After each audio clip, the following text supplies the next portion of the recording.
किसी समय की बात है, एक छोटे से गांव में गोपाल नाम का एक गरीब किसान रहता था।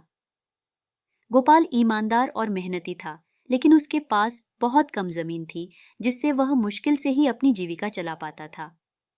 उसके परिवार के पास खाने के लिए पर्याप्त अनाज नहीं होता था और उनकी हालत दिन ब दिन खराब होती जा रही थी। एक दिन गोपाल अपने खेत में काम कर रहा था जब उसने एक अजीब सी आवाज सुनी। वह उस आवाज की दिशा में गया और देखा कि एक सुंदर चिड़िया कांटों में फंसी हुई है।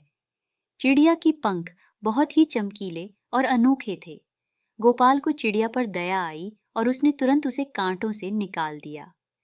चिड़िया ने उड़ान भरने से पहले गोपाल को धन्यवाद दिया और कहा, तुमने मेरी जान बचाई है, इसलिए मैं तुम्हें एक वरदान देना चाहती हूँ।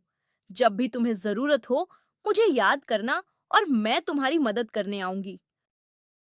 गोपाल ने चिड़िया की बात पर ज्यादा ध्यान नहीं दिया और इसे एक साधारण घटना मानकर भूल गया। कुछ समय बाद गांव में भयंकर सूखा पड़ा और गोपाल की हालत और भी खराब हो गई। उसके पास न खाने के लिए अनाज था और न ही परिवार की जरूरतों को पूरा करने के लिए पैसे। हताश होकर गोपाल को वह चिड़िया याद आई।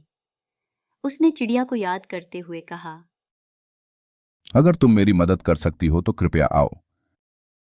अचानक वह जादुई चिड़िया सामने आ गई और बोली, मैं तुम्हारी मदद करने के लिए तैयार हूँ। तुम्हें क्या चाहिए? गोपाल ने कहा, मुझे इतना अनाज चाहिए कि मैं अपने परिवार का पेट भर सकूं और थोड़ी सी जमीन खरीद सकूं ताकि मैं अच्छी फसल उगा सकूं। चिड़िया ने मुस्कुराते हुए कहा, मैं तुम्हें एक जादुई बीज देती हूँ। इसे अपने खेत में बोना और जो भी फसल उगे उसे अच्छे से देखभाल करना। यह फसल तुम्हारी सारी परेशानियों का हल कर देगी। गोपाल ने चिड़िया का धन्यवाद किया और उस जादुई बीज को अपने खेत में बो दिया। कुछ ही दिनों में उस बीज से एक विशाल पेड़ उग आया जो सोने के फल देता था। गोपाल ने उन फलों को बाजार में बेचा और उससे बहुत सारा पैसा कमाया।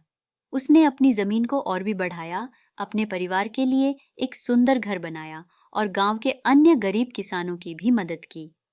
गांव में गोपाल की इज्जत बढ़ गई और वह सभी के लिए एक प्रेरणा बन गया।